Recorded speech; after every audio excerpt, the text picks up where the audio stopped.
वीणानन्दमण्डितकरा या श्वेतपद्मासना या ब्रह्माच्युतशङ्करप्रभृतिर्देवैः सदा वन्दिता सामं पातु सरस्वती भगवती निःशेषजाड्यापाम्।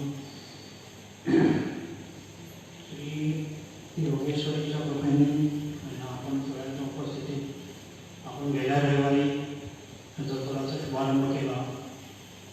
मागच्या रविवारी खरं विषयाला जसा हा लागला नव्हता, नुकती आपली उजळतं मला थोडीशी तुम्हाला बॅकग्राऊंड सांगितलं होतं. तर आज आपण विषयाला सुरुवात करते वेळी पहिल्यांदा ध्यान गीता ध्यान श्लोक म्हणायचा असतो. तो मी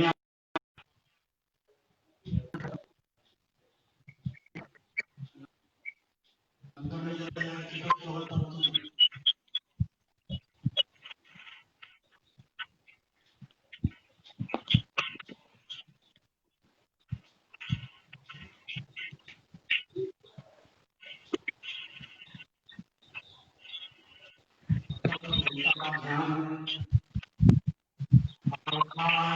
प्रतिमोदितां भगवता नारायणं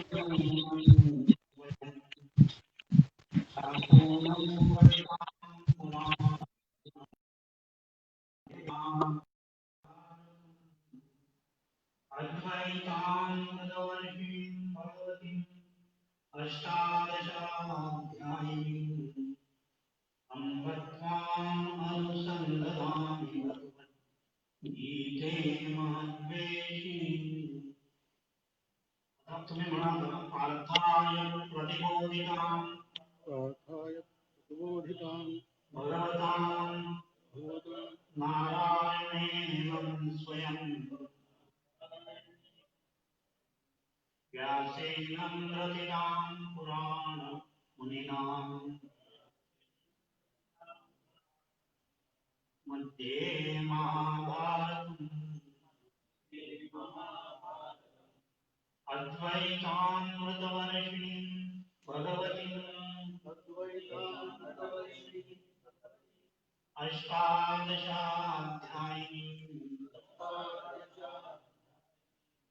अम्ब त्वाम् अनुसन्दधामि भगवत् गीते भगवद्वेषिणि। याचा अर्थ मी थोडक्यात सांगायला प्रयत्न मी ऍक्च्युली अनेक सांगायचं म्हणजे मी काही मोठा ज्ञानी नाहीये, अनेक कल्पना देतो. माझा अभ्यास सुरू आहे. आपण सर्व मिळून थोडा अभ्यास करूया. मी कोणी मोठा आहे असं कोणीच समजू. काही चुकलं तर तुम्ही शेवटी सांगा मध्ये. या पहिल्या श्लोकाचा अर्थ असा आहे, आधी पहिला गीता ध्यान श्लोक हा कोणी लिहिला तर मधुसूदन सरस्वती शंकराचार्यांच्या परंपरेमध्ये एक मधुसूदन सरस्वती म्हणून गेले, खूप मोठे विद्वान. त्यांनी या श्लोकांची रचना केली. आणि हा जेव्हा गीता यज्ञ कुठेही केला जातो तेव्हा आधी हा ध्यानश्लोक म्हटला जातो. ते पण 7-8 काहीतरी श्लोक आहे, त्याचं पठण आधी केलं जातं. त्याचा अर्थ आपण समजून घेऊया.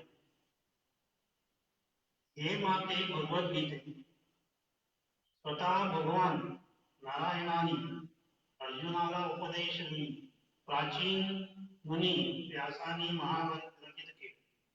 अद्वैत रूप अमृताचा वर्षाव करणार, भगवद्वेषी म्हणजे पुनर्जन्माचा नाश करणार, 18 अध्याय असतील भगवत रूपिणी अशी जी तू, त्या तुझे मला अनुसंधान लागू दे. आता याचा अर्थ असा आहे की गीतेमध्ये 18 श्लोक आहेत आणि गीतेमध्ये 18 अध्याय आहेत आणि हे 18 अध्याय लिहिणारे कोण आहेत? प्रसिद्ध वेदव्यास व्यासमुनी.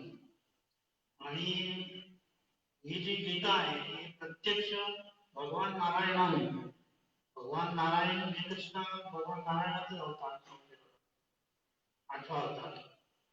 तर कृष्णाने भगवान कृष्णाने जे नारायणाचे अवतार आहे त्यांनी युद्ध सुरू असताना अर्जुनाला उपदेश केला की अर्जुनाचा एकदम नैराश्य आलं होतं.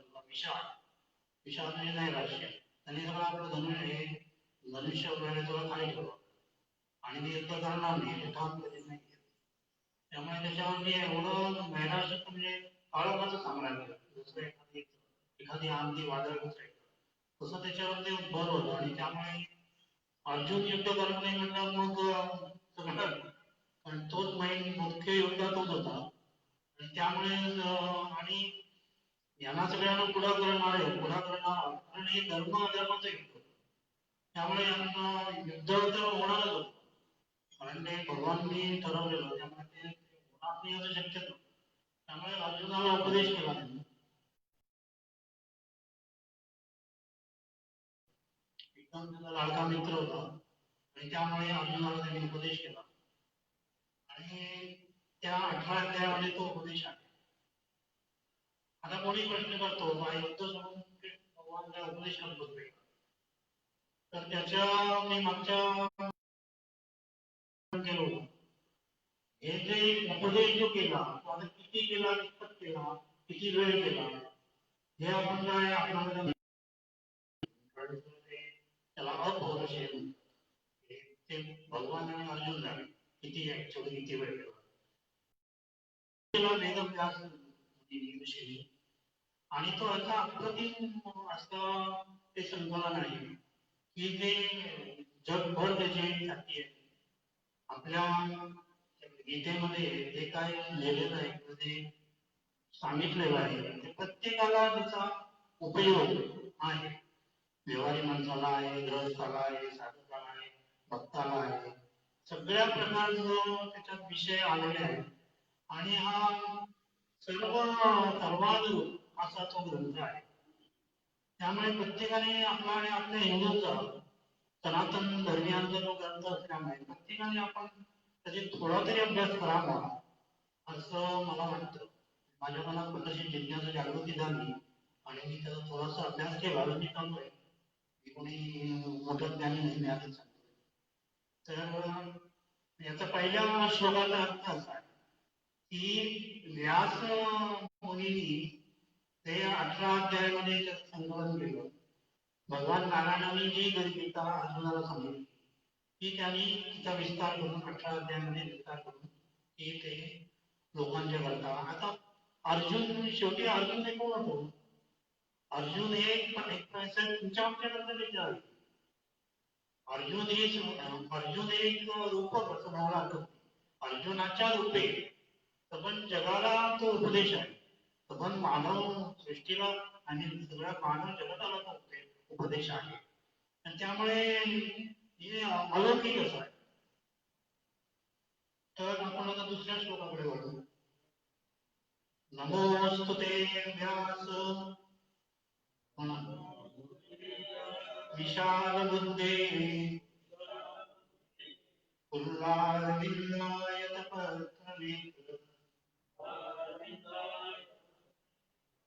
येन त्वया भारततैलपूर्णः प्रज्वालितो ज्ञानमयं प्रदीपः.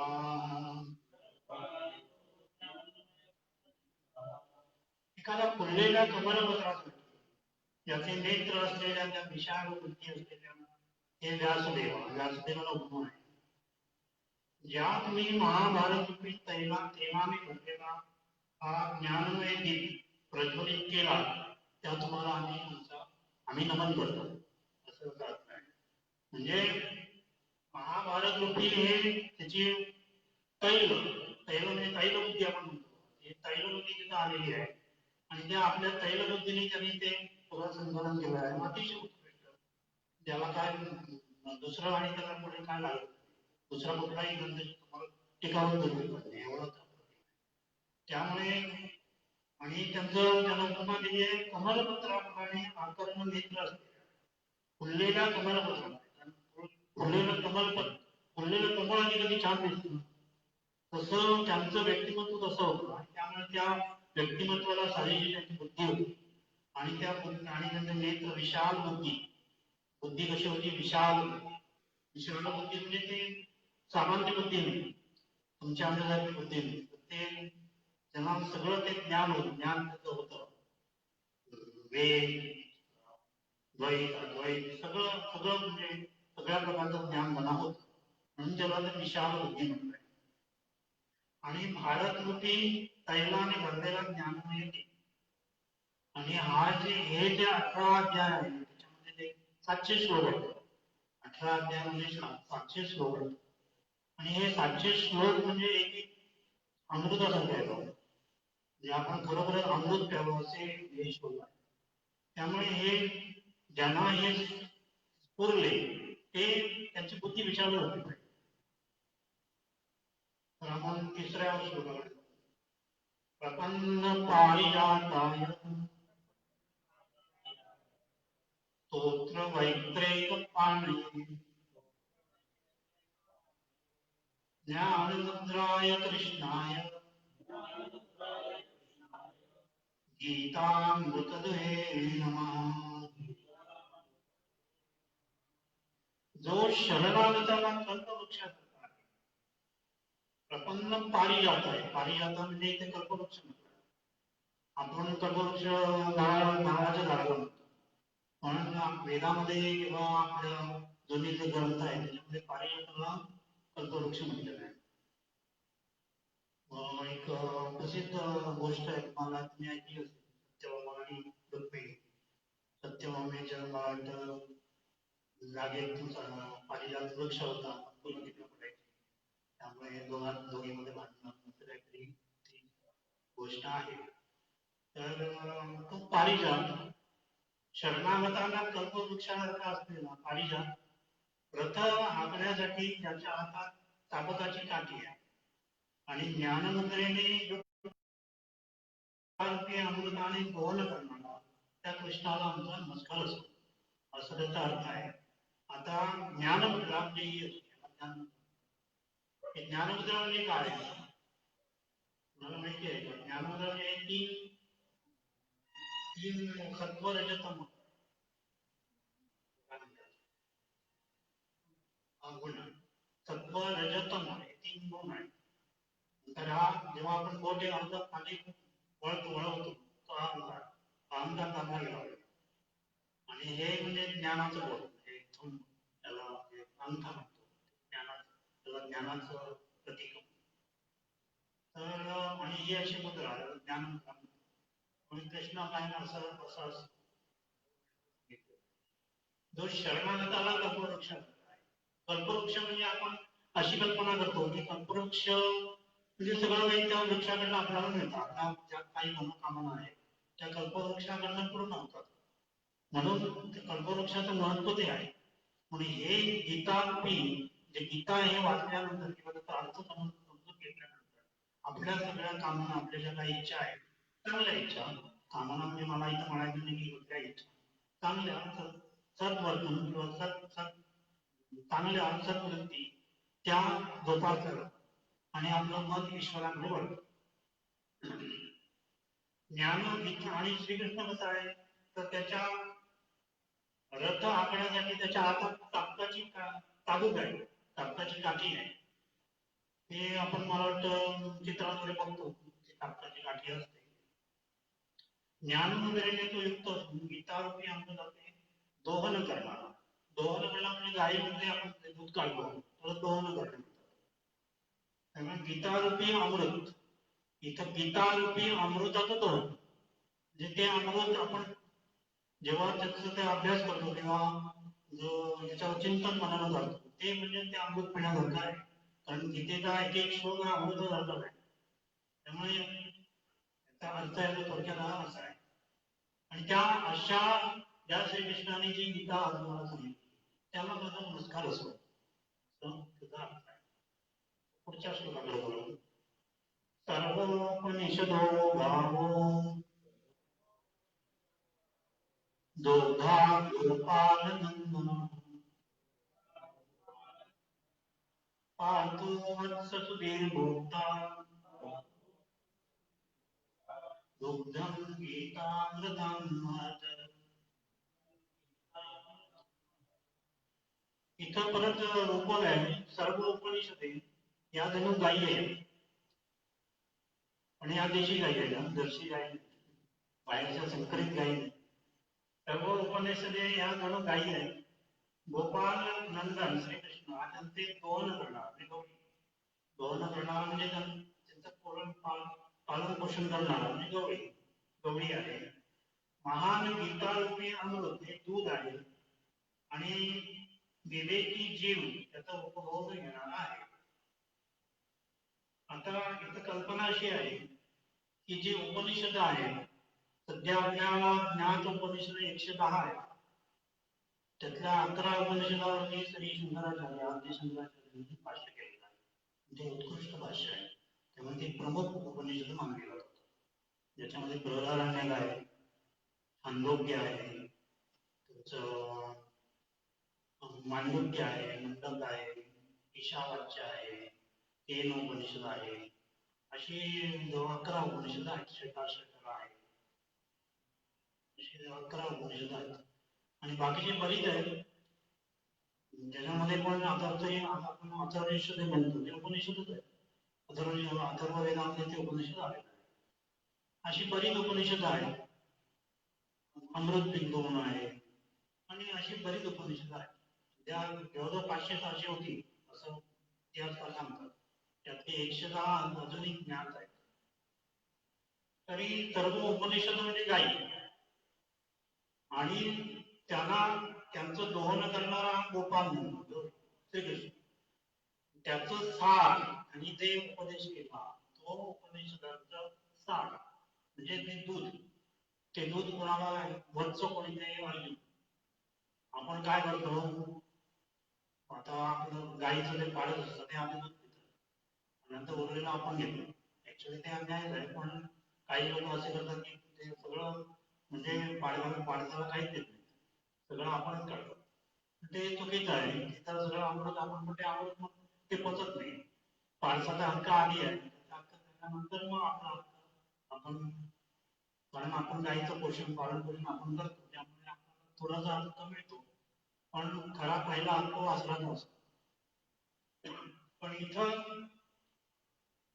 गोपालनंदन हा गवळी आहे आणि त्यांनी ते दूध जे काय त्याचा अर्क किंवा जे काय रस आहे तो रसरूपी ते अर्जुनाला उपदेश रूपी ते अमृत पाजलेलं आहे. आणि सुधीर भोगता म्हणजे गीतारूपी अमृत हे दूध आहे आणि विवेकी जीव, विवेकी जीव म्हणजे तो चांगला विचार करतो. इथं विवेक विचार, आत्मा अनात्मा पुढे सांगेन आत्मा अनात्मा किंवा व्यक्त व्यक्त सत्य सत्य असे बरेच त्याला त्याच्यावर पुढे त्याच्यावर चर्चा होईल सांगेन. तर हे जे विवेक विचार आहे, आता विवेक विचार म्हणजे काय तर ईश्वरासंबंधी विचार. ईश्वर आहे, ईश्वर नाही, ईश्वर नाही म्हणणारे बरेच आहेत. मी थोडक्यात म्हणजे थोडं मला कळण्याबद्दल आहे, पण मी थोडक्यात सांगतो. तो विवेक विचार म्हणजे सत्य असत्य आहे. सत्य हे ईश्वर, जे ईश्वराने निर्मिलेलं आहे किंवा ईश्वर ते सत्य आहे, बाकी सगळं असत्य, बाकी सगळं असत्य. ते काय त्याला शाश्वत असं काही नाही. फक्त ईश्वर रूपी किंवा ईश्वराने निर्मिलेलं फक्त शाश्वत, बाकी सगळं अशाश्वत असं मानलं गेलेलं आहे. तर आता आपण पुढच्या श्लोकाला वसुदेव सुतं देवं कंसचाणूरमर्दनं देवकी परमानन्दं कृष्णं वन्दे जगद्गुरुं. इथं कृष्णाला जगद्गुरु म्हटलंय. जगद्गुरु महागुरु काय काही म्हणा, भगवान असल्यामुळे जगद्गुरु आहे. आणि गीता ऍक्च्युअली जगभर त्याची प्रसिद्धी झालेली आहे. जर्मन लेखक किंवा गेटे म्हणे होता, तो तर गीता डोक्यात नाचत होता. मॅक्स मुलर असे बरेच फॉरेनर्स होऊन गेले की त्यांनी बरोबर आपल्याविषयी जास्ती अभ्यास केला. आपण तर गीता काही लोकांना गीता म्हणजे ऐका नाही तर वर्ष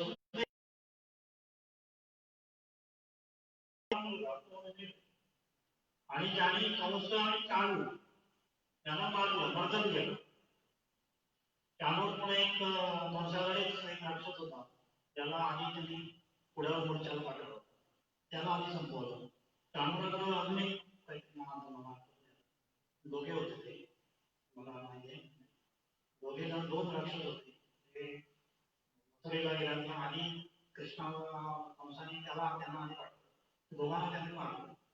नंतर कृष्ण कंसाला पण मारलं, पण ते परत अधर्मच करणार नाही, देवकीची 8 मुलं मारली.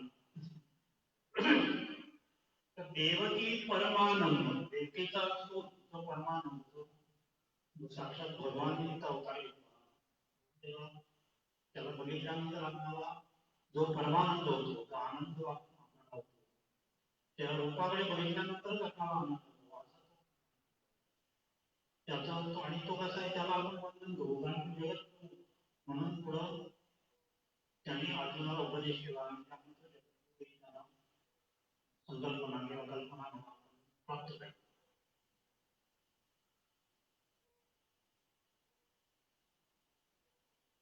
पुढचा श्लोक बघू. भीष्मद्रोणतटा जयद्रथजला गान्धारनीलोत्पला शल्यद्रावती कृपेण कर्णेन वेलाकुला अश्वत्थाम्बिकर्णघोरमकरा दुर्योधनावती सोतीर्णं खलु पाण्डवैर् कैवर्तकः केशव.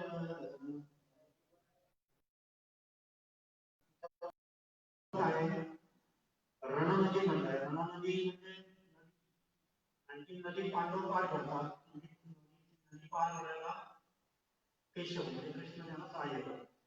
आता ही रणनदी कोणी कोणी दूषित केली होती, तर एक भीष्म द्रोण तटा, भीष्म आणि द्रोण तर तटा दोन तटावर होते, या तटी त्या असं म्हणा. जयद्रथ जला, जला जळ जे होतं ते जयद्रथाने गांधार दिलोत्पला, गांधारचा दिलोत्पल काळा दगड, तर दगडाचे उपमा दिले कोण, गांधार, शकुनी मामा, शकुनी मामाला काळ्या दगडाचे उपमा दिले. शल्यद्रावती हा अजून एक, हा इकडे देऊन नाचत होता सारखी, त्याला त्याची काहीतरी हे होती, बंधन होती, त्यामुळे तो तोरणाच्या बाजूने होता. काही काय काहीतरी स्टोरी आहे. शल्यग्रावती कृपेण म्हणून कर्णेन वेलाकुला, कर्णे म्हणजे हा कर्ण जो होता तो एक त्यांच्याबरोबर होता. नंतर अश्वत्थामा विकर्ण घोरमकरा, अश्वत्थामा आणि विकर्ण हे महाभयंकर मगरीचे रूप घेऊन होते, असे कल्पना केली. आणि दुर्योधनावर्तिनी, तर वर्तिनी म्हणजे भोवरा, दुर्योधनासारखा भयंकर दुष्ट वाईट घोरा होता. आणि या घोऱ्यामध्ये त्यांना पांडवांना म्हणजे अडकवायचं असं बरेच त्यांनी प्रयोग करून बघितले, म्हणजे असं पण झालं नाही. खंडवनाला आग लावली, नंतर लाक्षात बरेच काय काय केलं.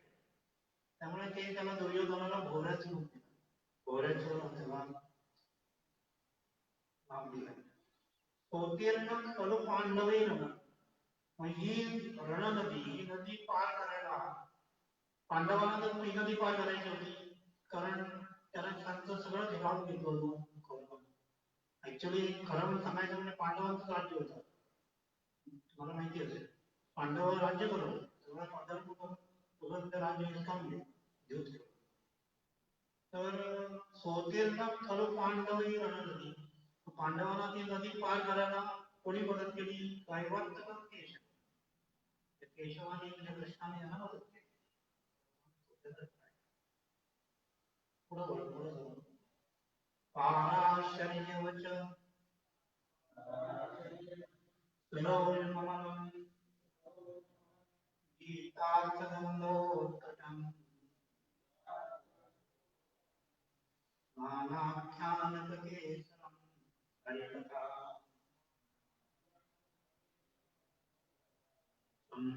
सम्बोधनाबोधितम् लोके सज्जन षट्पदै प्रहरः एपीयमानं मुदा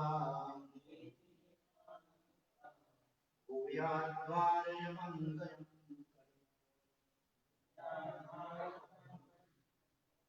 प्रज्ञानश्रेयसे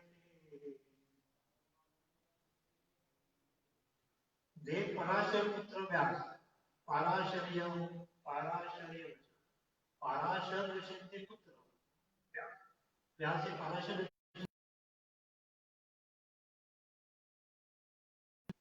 मुलगा. तर त्यांच्या वचनरूपी सरोवरात उत्पन्न झाले आहे. पराशर व्यास यांच्या वचनरूपी सरोवरात उत्पन्न झाले आहे. गीतार्थ हा त्याचा उत्कृष्ट सुवास आहे. हे वचनरूपी सरोवर काय उत्पन्न झाले? कमळ. म्हणजे सरोवरात कमळ देतात ना. तर हे सुंदर कमळ, व्यासरूपी कमळ उगवलं.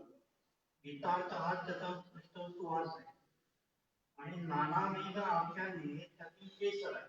कमळात बारीक केस असतो मला माहिती, पण कोणते काश्मीरमध्ये वगैरे चांगली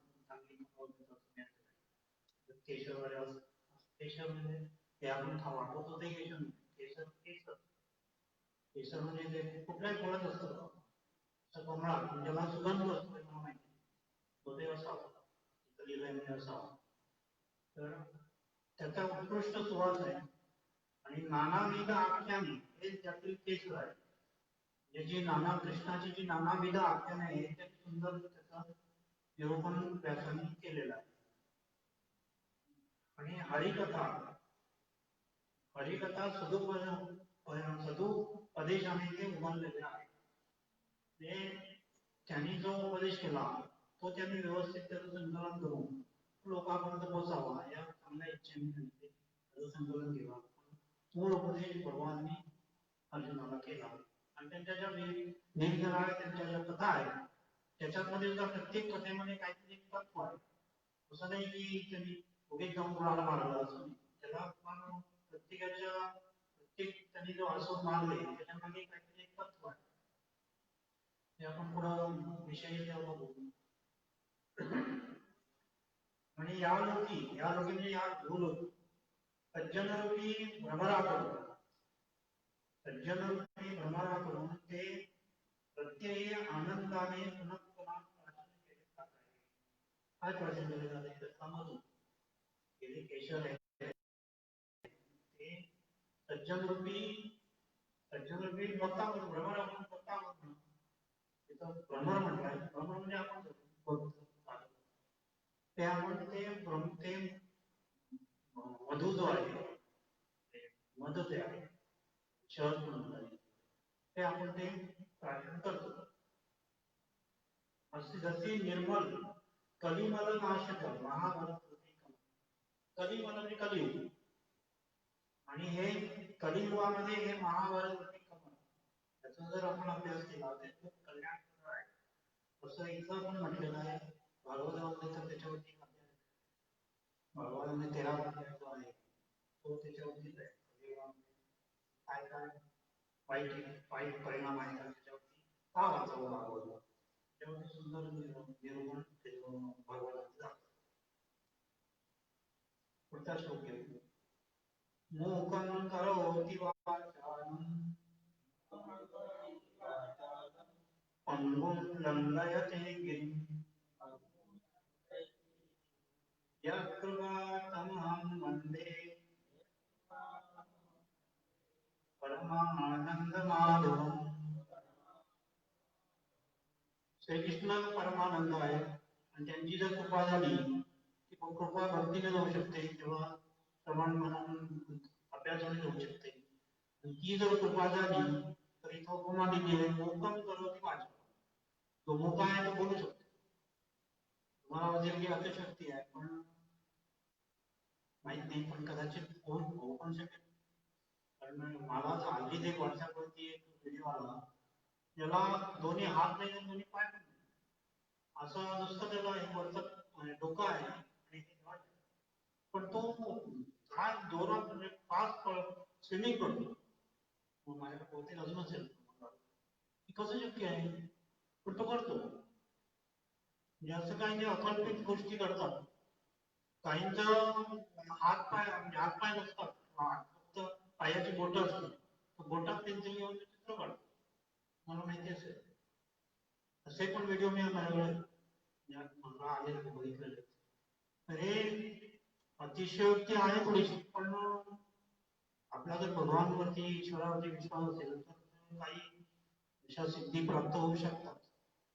त्याच्या मागे आपण लागू नये, सिद्धींच्या मागे फारसं लागू नये. आपण नॉर्मल आपला अभ्यास येतो करावा, हे पण मी बरोबर सांगतो. यात आणि मुक्काम करोति वाचा हे झालं एक. दुसरं काय म्हणलंय, पंगुम लंघयते गिरी.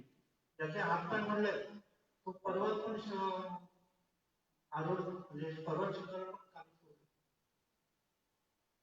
शक्यता आहे माहिती, पण हे भक्ती रुजावी किंवा अभ्यास करावा लागतो. आणि शेवटी जिद्द, आपली इच्छा, इच्छा त्याच्यावरती सगळं चालतं. Latest hope for the good. आपण शुभकामना आपण म्हणतो या अभ्यास करूया. शेवटचा श्लोक आहे, यं ब्रह्मा वरुणेन्द्ररुद्रमरुतः सुन्वन्ति दिव्ये तवे वेदै साङ्गपदक्रमो गायन्ति यं सामगाः ध्यानावस्थितसद्गतेन मनसा पश्यन्ति यं योगिनं यस्यान्तं न विदुःसुरासुरगणाः देवाय तस्मै नमः. हा ऍक्च्युली हा वेदामधला श्लोक आहे. श्लोक म्हणत नाही, मंत्र भागवतामध्ये पण आलेला आहे, बऱ्याच ठिकाणी आलेला आहे. हा खरा मंत्र आहे. तर यम ब्रह्मा वरुणेंद्र रुद्र मरुत. इथं कोण कोण आहे, कोण कोण त्याचे भगवानाची स्तुती करत आहे?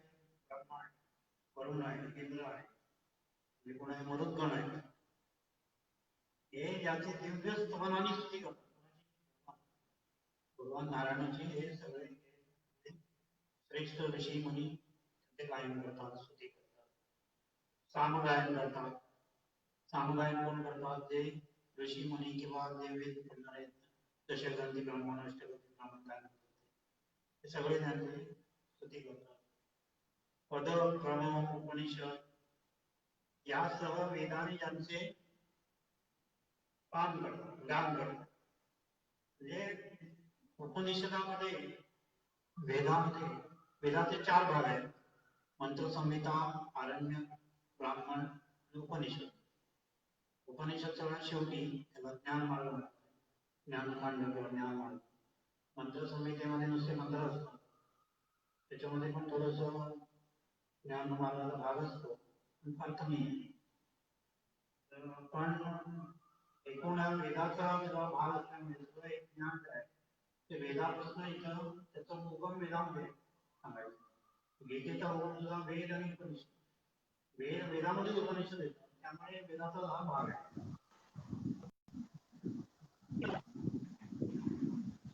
हे काय तर फक्त ब्राह्मण किंवा त्यांनी त्यांचा यज्ञ परिषद झालेला आहे. करू शकतात. त्याला थोडीशी जास्ती तपस्या लागते. कुणालाही वेद म्हणणं शक्य होत नाही. पण गीता तसं नाही. गीता कोणी अभ्यास म्हणून ते साल गोपी सगळं ते आपण अमृत गोपीचे अभ्यास करू शकतो किंवा करूया. योगी लोक आणि कोण त्याचं काम करतात योगी आपल्याला ध्यान लावून त्याचा देव आणि असुर पण इथं मला सांगायचं देव आणि असुर देव आणि असुर हे असुर म्हणून कोणी वेगळे नव्हते असुरही मनुष्यच होते फक्त वृत्ती असुरी सात्विक वृत्ती आणि तामसी वृत्ती तामसी ज्यांची कायम तामसी वृत्ती काही तर तो ते असं ते असं कुंचित स्वभाव असतो किंवा असा भयानक असा वाईट स्वभाव असतो की त्यांना काही पटत नाही कोणी सांगितलं काही पटत नाही किंवा कायम अहिंसा आणि तपासत कोणाचं वाईट पण जातं मर्डर पण करतात किंवा नॉनव्हेज खातात नॉनव्हेज खाल्लं पण नाही पण असं वृत्ती आसुरी असते देवावर श्रद्धा नसते असे लोक त्यांना आसुरी म्हणाला आसुरी म्हणाला त्यामुळे हे पण ते सुद्धा म्हणजे त्यांना उदाहरण ठेवलं वाल्मिकी वाल्मिकी वाल्ल्या कोळी होता वाल्ल्या दरोडेखोर होता तर त्यांनी ते जंगल सोडलं ते वाईट कर्म त्यांनी सोडली आणि नंतर तपस्या केली तपस्या करून त्यांनी शेवटी रामायण लिहिलं रामायण संस्कृतमध्ये आहे वाल्मिकी रामायण खूप छान आहे तर असे म्हणून देव आणि असुर रावण असुर होता पण रावणाकडे जी विद्या होती ती साध्या ब्राह्मणाकडे पण नव्हती एवढा तो शिकलेला होता तिला मोठे मोठे त्यांनी वर्ड मिळवले इंद्राकडनं आणि विष्णूकडनं आणि तो चांगला पैकी शिकलेला होता त्याची वृत्ती असुरी झाली दुसऱ्याची बायको पळवली त्यामुळे सगळं वाईट कर्म करून त्यांनी आपला तेवढं करून घेतला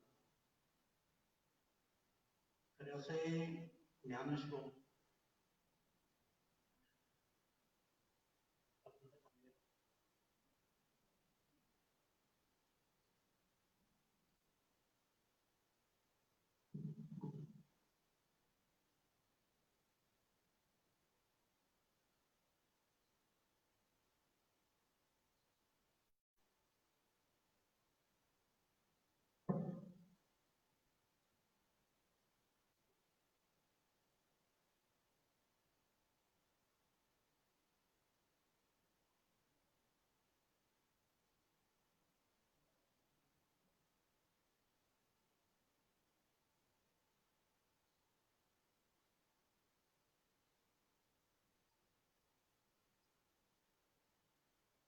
सुरुवात करू आज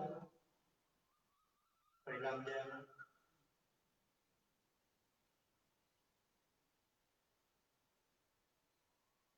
3 श्लोक म्हटले सुरुवात करायची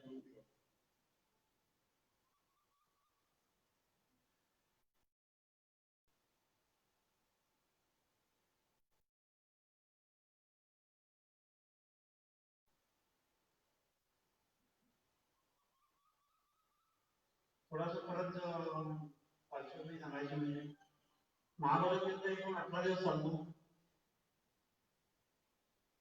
पहिले 10 दिवस सेनापती भीष्म होते भीष्म शरमंडी पडले 10व्या दिवशी सेनापती झाले द्रोणाचार्य द्रोणाचार्य सेनापती होते 5 दिवस द्रोणाचार्य मरण पावले शेवटचे 2.5 दिवस कर्ण 3 दिवस कर्ण सेनापती होते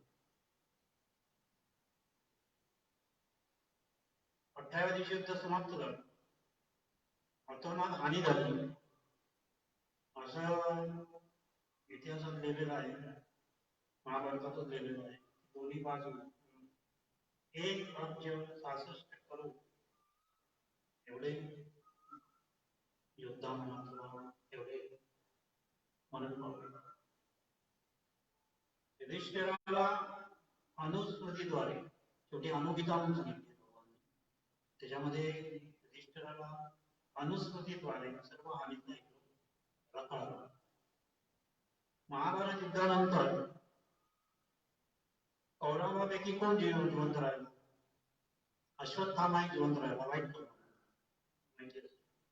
तो त्याला मरण नाही, पण तो वाईट करणार.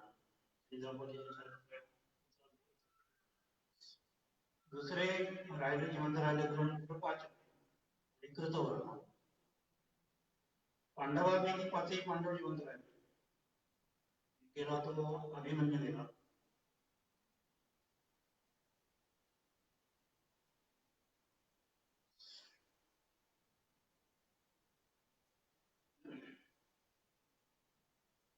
शेवटी भीष्माला मरण कसं होतं? भीष्माला कारण इच्छा मरण होतं. भीष्म जेव्हा त्यांना वाटलं की आता आपण जावं, तर त्यांनी युधिष्ठिराला निरोप पाठवला. युधिष्ठिर गेला तिकडे. युधिष्ठिर आणि श्रीकृष्ण सगळे भीष्माच्या जवळ गेले. सगळे चौकशी केली. युद्धाच्या विषयी भीष्माने प्रश्न केले. त्याची समर्पक उत्तरे त्यांनी दिली. तर त्यांनी इच्छा व्यक्त केली, मला विष्णू सहस्रनाम ऐकायचे आहे.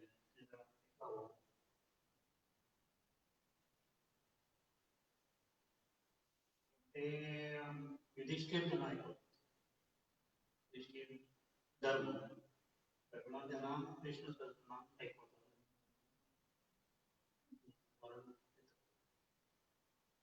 श्रीकृष्ण भगवान अर्जुनला युद्ध समाप्ती नंतर अनुविधन होतं. नंतर मग महाप्रस्थान सुरू आहे. तर आपण आता मुख्य विषयाकडे वळू. हे जो पहिला अध्याय जो सुरू झाला आहे, धृतराष्ट्रवाद,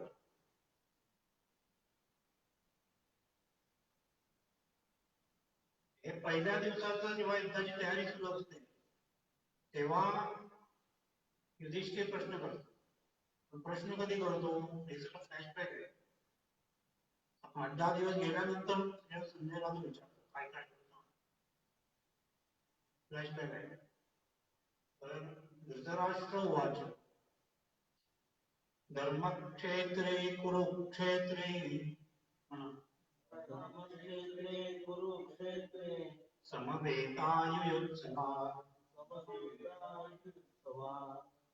मामका पांडवाश्चैव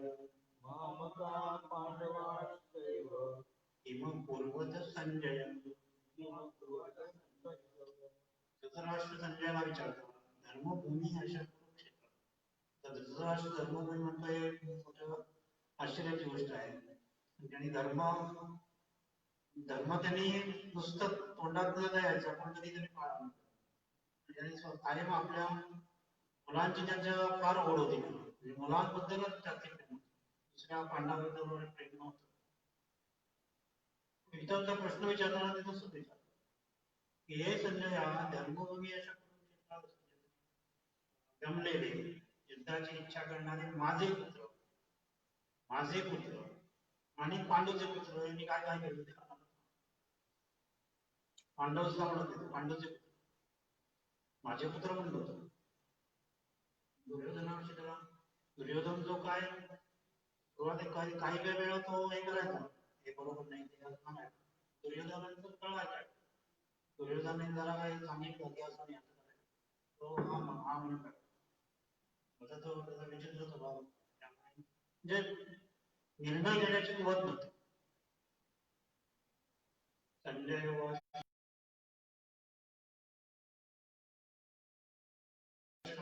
पांडवानी व्यूढं दुर्योधनस्तदा आचार्यं वसंगम्य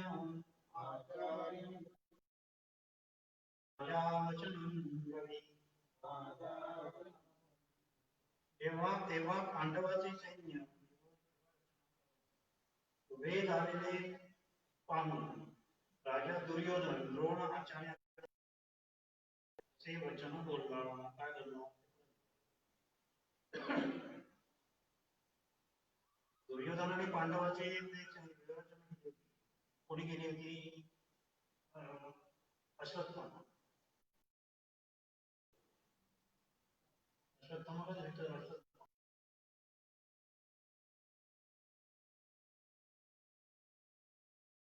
पुत्र कोण असतो? पांडवांच्या विवाहाच्या टायमाला दिसतो.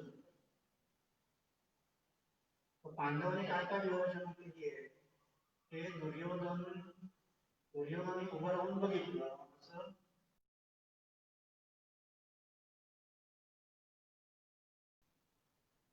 पश्यैतान् पांडुपुत्राणाम्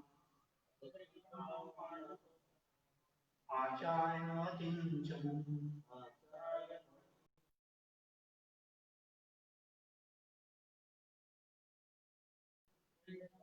तव शिष्येन धीमता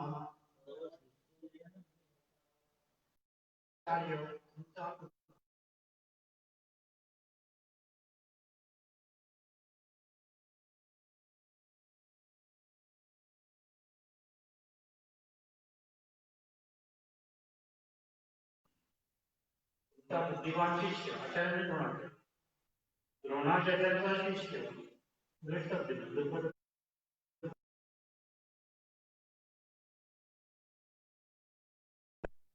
ही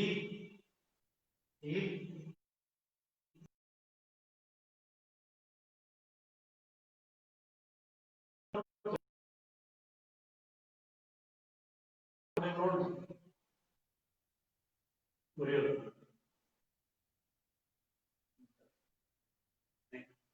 अत्र शूरामये विश्वासः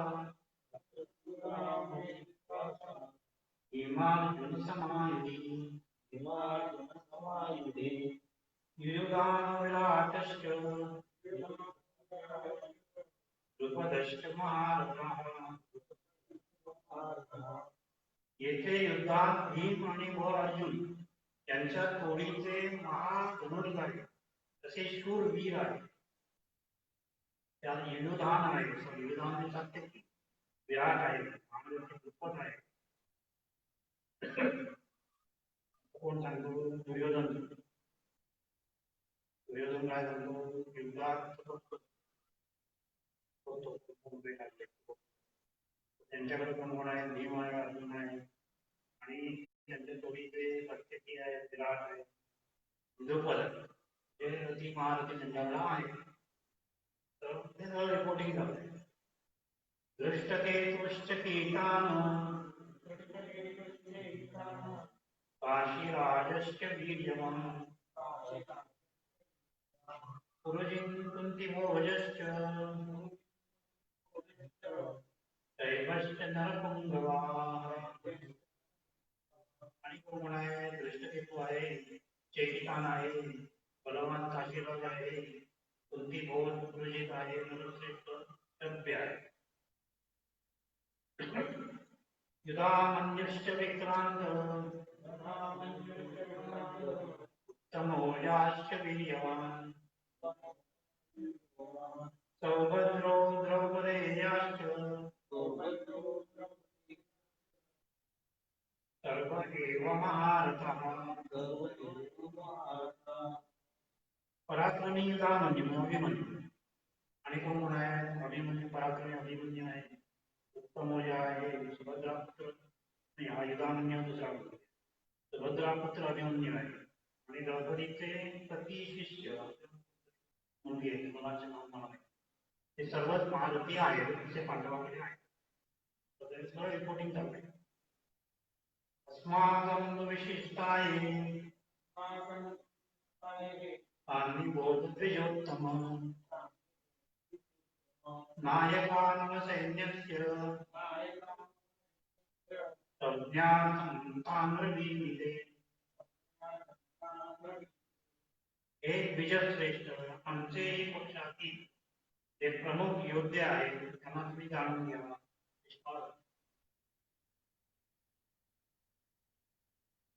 जे माझ्या सैन्याचे नायक आहेत ते म्हणजे त्यांची नावे मी तुम्हाला सांगतो. कोण कोण आहे पुढच्या श्लोकात? भवान भीष्मश्च कर्णश्च उपश्चतमिन्द्रया अश्वत्थामा विकर्णश्च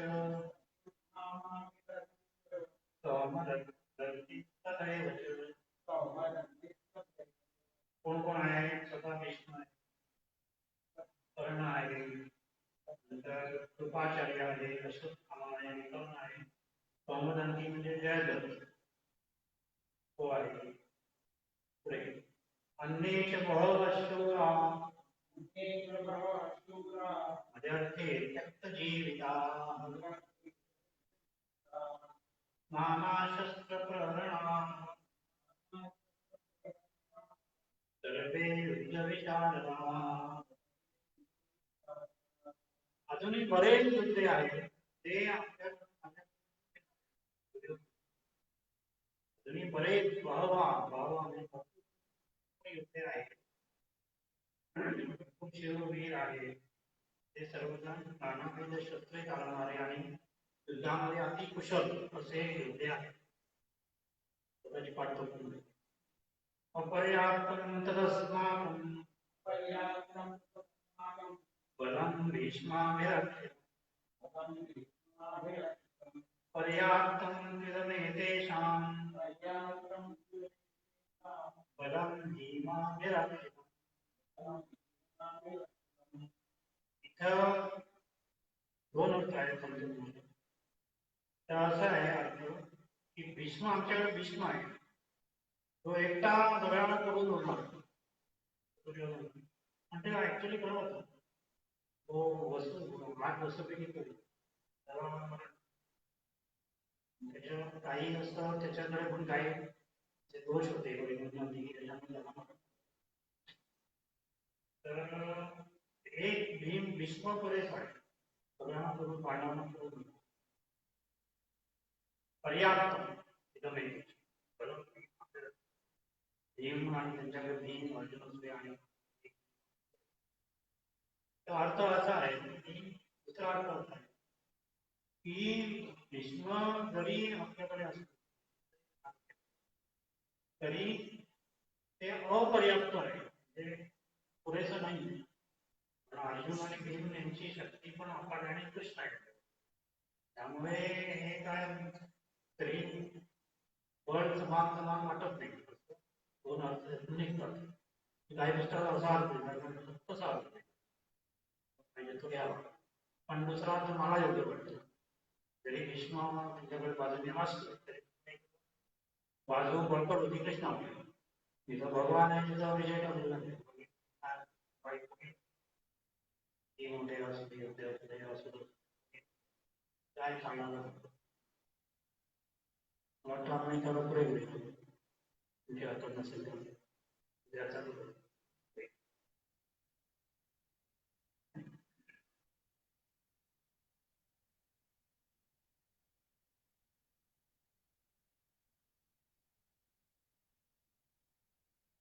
राम जय राम जय जय राम जय राम जय जय राम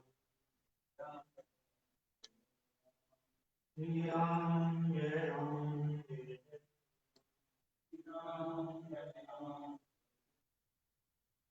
ओम पूर्णमद पूर्णमिदं पूर्णात् पूर्णमुदच्यते पूर्णस्य पूर्णमादाय पूर्णमेवावशिष्यते.